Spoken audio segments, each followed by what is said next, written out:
जिंदगी में जो कुछ है जो भी है सहर्ष स्वीकारा है। जिंदगी में जो कुछ है जो भी है सहर्ष स्वीकारा है, इसलिए कि जो कुछ भी मेरा है वह तुम्हें प्यारा है।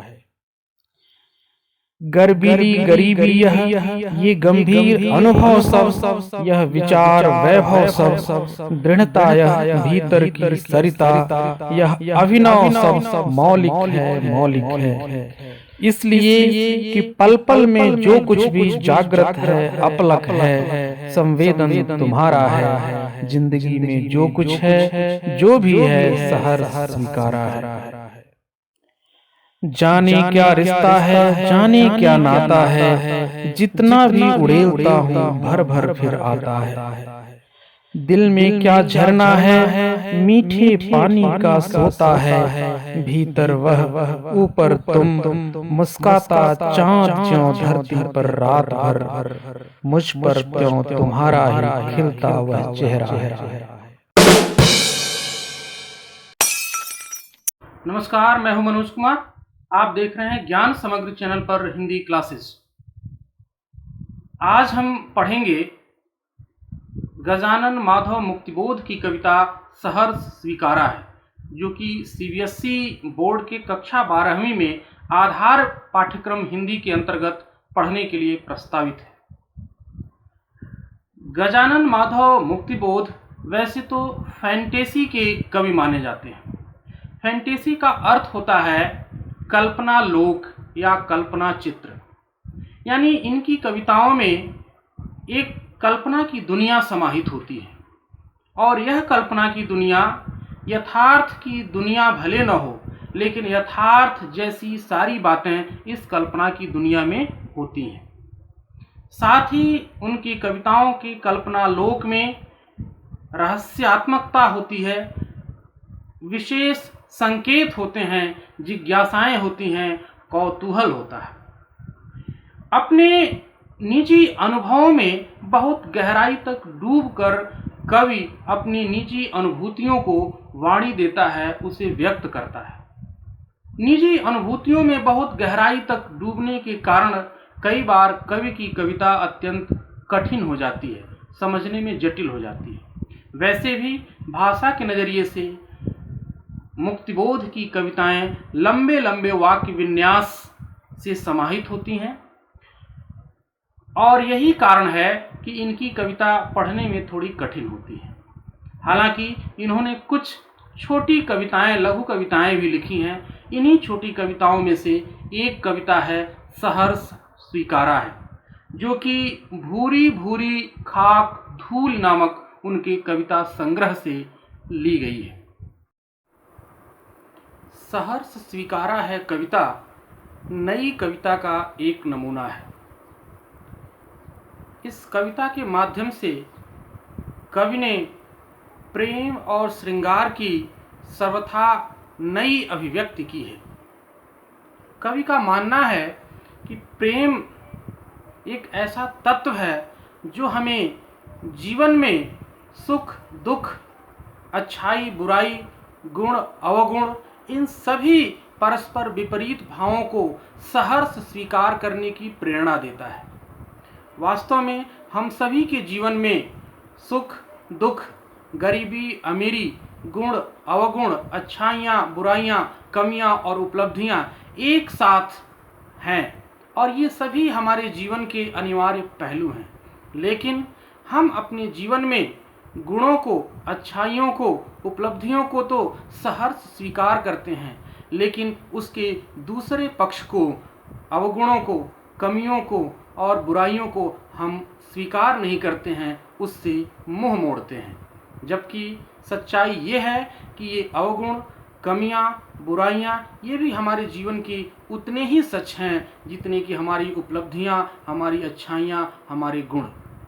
लेकिन कवि का मानना है अगर हमारे जीवन में कोई ऐसा प्रेम करने वाला हो जो हमें हमारी कमियों, हमारी उपलब्धियों, हमारी अच्छाइयों, बुराइयों, हमारे गुणों, अवगुणों, इन सभी के साथ हमें प्रेम करता हो, तो निश्चित रूप से हमारे भीतर एक ऐसा साहस पैदा होता है जिससे हम अपने जीवन के नकारात्मक पक्षों जैसे अवगुण, दोष, बुराइयां, कमियां, इनसे मुंह नहीं छिपाते, इनसे मुंह नहीं मोड़ते, बल्कि इनको भी अपने जीवन में सहर्ष स्वीकार करते हैं।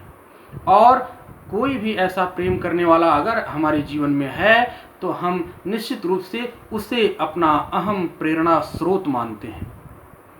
अपने जीवन का समग्र अस्तित्व, अपना व्यक्तित्व, अपनी चेतना को उस प्रेम के कारण प्रेरित महसूस करते हैं और सब कुछ उस प्रेम को समर्पित कर देते हैं।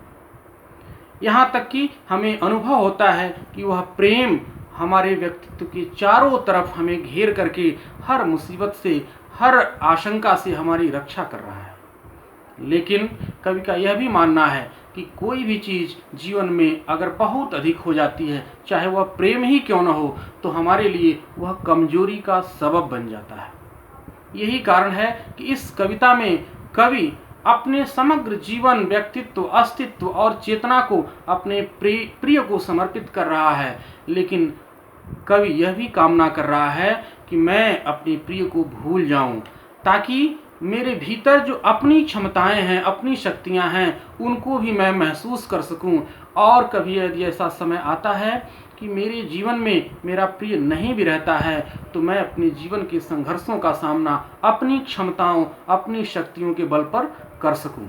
लेकिन कवि अंततोगत्वा अपने आप को असमर्थ महसूस करता है। उसको लगता है कि मेरे पास जो कुछ भी है, मेरे अनुभव, मेरी शक्तियाँ, मेरी क्षमताएं, वो सब मेरे प्रिय के कारण ही हैं। और यदि मैं अपने प्रिय को भूल भी जाऊं, तो भी जिन क्षमताओं, जिन शक्तियों के सहारे मैं अपने जीवन के संघर्षों का सामना करूंगा, वो क्षमताएं कहीं न कहीं हमारे प्रिय की योगदान के कारण ही हैं। यानी उन क्षमताओं में भी हमारे प्रिय का योगदान है, प्रिय की अनुभूतियां हैं। इसलिए पूरी तरह से हम अपने जीवन में उस प्रेम को भुला नहीं सकते, उस प्रेम को बिसरा नहीं सकते। तो इस तरह से कवि ने इस कविता में प्रेम की बिल्कुल नई व्याख्या की है और प्रेम को एक नए कलेवर में प्रस्तुत करने का प्रयास किया है। वास्तव में यह गजानन माधव मुक्तिबोध की नई कविता का एक सुंदर नमूना है। अब आइए सीधे कविता को पढ़ते हैं। कवि कहता है, जिंदगी में जो कुछ है, जो भी है, सहर्ष स्वीकारा है, इसलिए कि जो कुछ भी मेरा है वह तुम्हें प्यारा है। जैसा कि हमने बताया कि एक होता है स्वीकारना और एक होता है सहर्ष स्वीकारना। हम अपने जीवन की अच्छाइयों को, गुणों को, उपलब्धियों को तो सहर्ष स्वीकार करते हैं, उसे अपना मानते हैं, उससे खुश होते हैं। लेकिन जो जीवन के नकारात्मक पहलू हैं, अवगुण हैं, कमियां हैं, बुराइयां हैं, उनसे मुंह छिपाते हैं, उनको हम सहर्ष स्वीकारते नहीं हैं। लेकिन कवि कह रहा है कि हमने अपने जीवन में इन सब को, जो कुछ भी है, जो कुछ में अच्छाई भी है, बुराई भी है, गुण भी है, अवगुण भी है, कमियां भी हैं, उपलब्धियां भी हैं, इन सभी को हमने सहर्ष स्वीकारा है। और ये क्यों मैं स्वीकार सका हूँ? क्योंकि कवि कह रहा है कि जो कुछ भी मेरा है वह तुम्हें प्यारा है। ये तुम्हें कौन है? कवि को प्रेम करने वाला उसका कोई प्रिय है।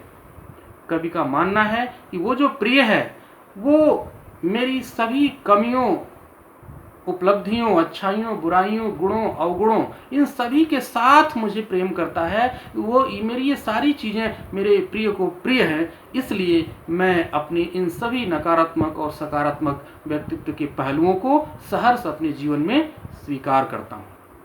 अब क्या क्या हैं जीवन के वो पहलू जो नकारात्मक या सकारात्मक हैं? कह रहा है, गर्बीली गरीबी यह, ये गंभीर अनुभव सब, विचार वैभव सब, दृढ़ता यह, भीतर की सरिता यह, अभिनव सब, मौलिक है, मौलिक है। कवि के पास गरीबी है, कवि गरीब है, लेकिन फिर भी कवि उस पर गर्व करता है। इसलिए कवि ने अपनी गरीबी को भी कवि ने गर्व का विषय माना है। और कवि कहता है कि ये जो मेरी गरीबी है वो मेरे लिए गर्बीली है, गर्व करने लायक है। क्यों? क्योंकि इस गरीबी के होते हुए भी तुमने मुझे प्रेम किया। इसी तरह से गंभीर अनुभव, मेरे जीवन में बहुत सारे गंभीर अनुभव हैं। गंभीर अनुभव का अर्थ है दुखद अनुभव, दुख भरे कड़वे अनुभव हैं। लेकिन मैंने उन अनुभवों को भी सहर्ष स्वीकारा है, क्योंकि ये अनुभव तुम्हें प्रिय हैं। मेरे पास विचारों का वैभव है। विचारों का वैभव मतलब विचार रूपी धन। कवि भौतिक रूप से गरीब भले ही हो, लेकिन उसके पास ज्ञान का, विचारों का, विद्या का धन है, और उसको भी कवि ने अपने जीवन में सहर्ष स्वीकारा है, क्योंकि ये सब उसके प्रिय को पसंद है। इस तरह दृढ़ता, यह कवि का व्यक्तित्व बड़ा ही दृढ़ है। वह अपनी विचारधारा पर, अपने मूल्यों पर टिका रहने वाला है। तो ये जो व्यक्तित्व की दृढ़ता है उसके पास, और भीतर की सरिता है, उसके हृदय में एक सरिता, एक नदी है। नदी क्या है? प्रेम का प्रवाह। कवि के हृदय में जो निरंतर प्रेम की भावनाओं का प्रवाह बह रहा है, उसे कवि ने भीतर की सरिता कहा है। कह रहा है ये जो मेरे व्यक्तित्व की दृढ़ता और मेरे हृदय में प्रेम का प्रवाह है, ये मेरे लिए नई बात है। अभिनव मतलब बिल्कुल नई चीज है और मौलिक है, अर्थात ये कहीं दूसरे से उधार ली हुई चीज नहीं है, मेरी अपनी ओरिजिनल है। मौलिक का मतलब होता है ओरिजिनल। तो ये मेरे लिए बिल्कुल मौलिक है, और इसलिए मेरे भीतर ये नया और मौलिक पैदा हो सका है, क्योंकि पल पल में जो कुछ भी जागृत है, अपलक संवेदन तुम्हारा है। मेरे भीतर हर पल जो निरंतर जो कुछ भी पैदा हो रहा है, जागृत हो रहा है, वो अपलक मतलब निरंतर, यानी निरंतर जो कुछ भी मेरे भीतर पैदा हो रहा है वो संवेदन तुम्हारा है, अर्थात तुम्हारे एहसास के कारण है।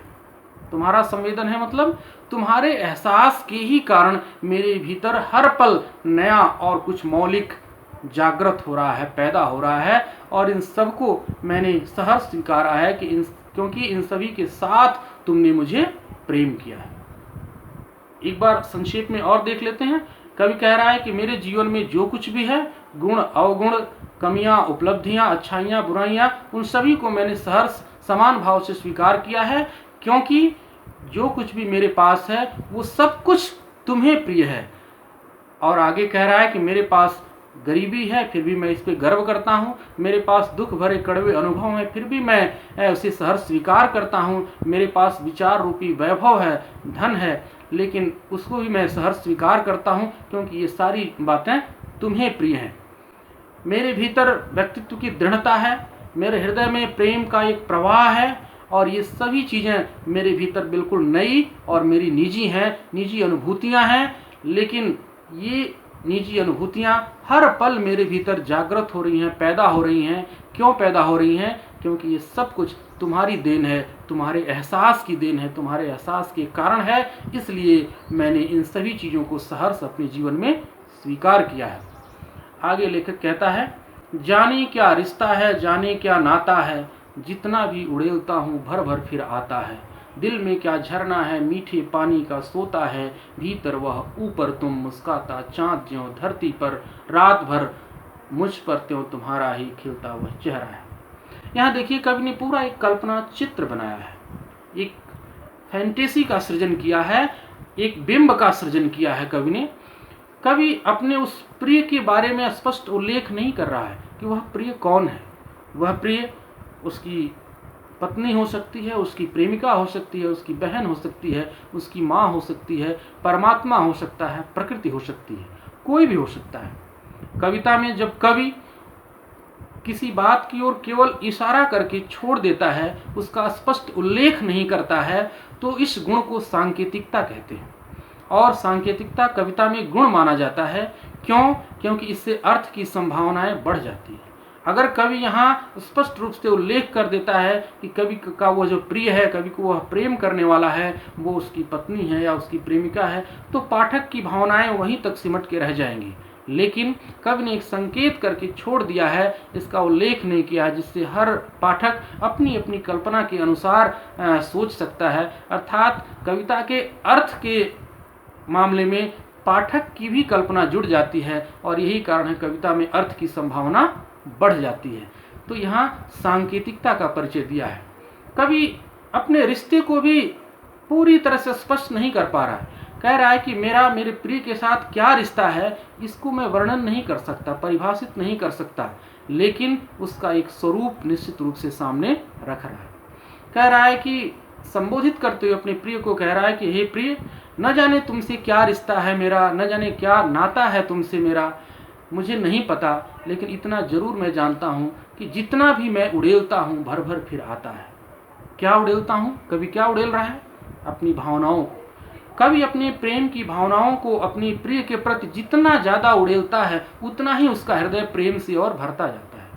यहाँ ध्यान देने की बात है कि प्रेम ऐसी वस्तु है जो जितना अधिक खर्च की जाती है उतना ही बढ़ता है। हम किसी को प्रेम करते हैं तो जितना अधिक प्रेम करते हैं वह प्रेम हमारे भीतर और भरता जाता है, अर्थात प्रेम समाप्त नहीं होता। प्रेम करने से प्रेम खत्म नहीं होता। कभी इसी बात को कह रहा है कि मैं अपनी प्रिय के प्रति जितना प्रेम की भावनाओं को उड़ेलता हूँ मेरे भीतर प्रेम उतना भरता जाता है। ऐसा लगता है कि मेरे दिल में कोई झरना बह रहा हो, और वो झरना किसका है? मीठे पानी का सोता, मीठे पानी का स्रोत हो। सोता मतलब स्रोत। मेरे हृदय में कोई मीठे पानी का स्रोत बह रहा है, कोई झरना बह रहा है। ये झरना और मीठे पानी का स्रोत क्या है? कवि के हृदय में उसके प्रिय के प्रति जो प्रेम की भावनाएं हैं वही झरना और मीठे पानी का स्रोत है। आगे एक और सुंदर बिंब प्रस्तुत कर रहा है कवि। कह रहा है भीतर वह ऊपर तुम। भीतर वह किसके लिए प्रयोग किया? उस प्रेम के प्रवाह के लिए किया है जो झरने की तरह, मीठे पानी की स्रोत की तरह से कवि के हृदय में निरंतर प्रवाहित हो रहा है। कह रहा भीतर वह प्रेम का प्रवाह है और उस प्रेम के प्रवाह के ऊपर तुम हो, अर्थात कवि अपने प्रिय के चेहरे की कल्पना कर रहा है। कह रहा है कि मेरे भीतर प्रेम का प्रवाह है, उस प्रवाह के ऊपर तुम्हारा चेहरा है, और ये ठीक वैसे ही लग रहा है जैसे मुस्काता चांद ज्यों धरती पर, जैसे चंद्रमा जो है रात भर धरती पर मुस्करा रहा। मुझ पर त्यों तुम्हारा ही खिलता हुआ चेहरा है, उसी तरह ठीक मेरे ऊपर तुम्हारा खिलता हुआ मुस्कुराता हुआ चेहरा मुझे नजर आता है। तो कवि यहाँ एक तरफ अपने प्रिय के रिश्ते को शब्दों में परिभाषित नहीं कर पा रहा है, लेकिन इतना जरूर महसूस कर रहा है कि उस संबंध का स्वरूप ऐसा है कि उस प्रिय के प्रति जितना अधिक प्रेम उड़ेलता है कवि का हृदय प्रेम से उतना ही ओतप्रोत होता चला जाता है। कवि के हृदय में ऐसा लगता है जैसे प्रेम की भावनाओं की एक सरिता, एक झरना, एक मीठे पानी का स्रोत लगातार बह रहा है, और उस बहते हुए स्रोत के ऊपर कवि अपने प्रिय के चेहरे को स्मरण कर रहा है, उसको देख रहा है और कह रहा है कि यह दृश्य ऐसा ही मुझे लगता है जैसे धरती के ऊपर रात भर चंद्रमा मुस्कुराता रहता है, खिलता रहता है। तो इस तरह से आपने भाव सौंदर्य देखा 2 अनुच्छेद का। अब इसका शिल्प सौंदर्य हम देखते हैं। शिल्प सौंदर्य के अंतर्गत देखते हैं सबसे पहले कविता की भाषा। कविता की भाषा जो है वो बोलचाल की है, सहज शब्दावली है। यद्यपि वाक्य लंबे लंबे हैं और शब्दों के भीतर गंभीर अर्थ छिपे हुए हैं, भावों का प्रवाह है, लेकिन फिर भी भाषा और उसके शब्द सहज और बोलचाल के हैं।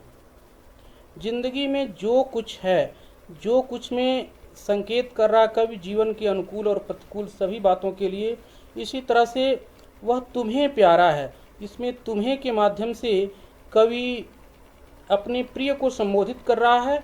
यद्यपि कवि का प्रिय कौन है यह अज्ञात है। इसमें रहस्यात्मकता का गुण है, सांकेतिकता का गुण है, जिससे अर्थ की संभावनाएं बढ़ गई हैं और संबोधन शैली के कारण कविता अनुभूति की प्रामाणिकता को और व्यापक ढंग से प्रकट कर पा रही है। गर्बीली गरीबी में ग की आवृत्ति है, अनुप्रास अलंकार है।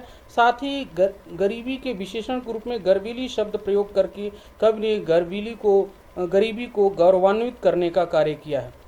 इसी तरह से गंभीर अनुभव और विचार वैभव, इसमें अनुभव और विचार के लिए जो विशेषण प्रयोग किए हैं ये बड़े सार्थक हैं। विचारों को धन के रूप में, समृद्धि के रूप में कवि यहाँ वर्णित करना चाहता है।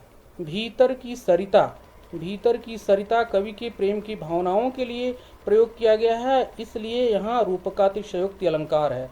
मौलिक है में पुनरुक्ति प्रकाश अलंकार है, और एक ही शब्द को बार बार दोहरा करके कवि अपने व्यक्तित्व की दृढ़ता को यहाँ व्यक्त करना चाहता है।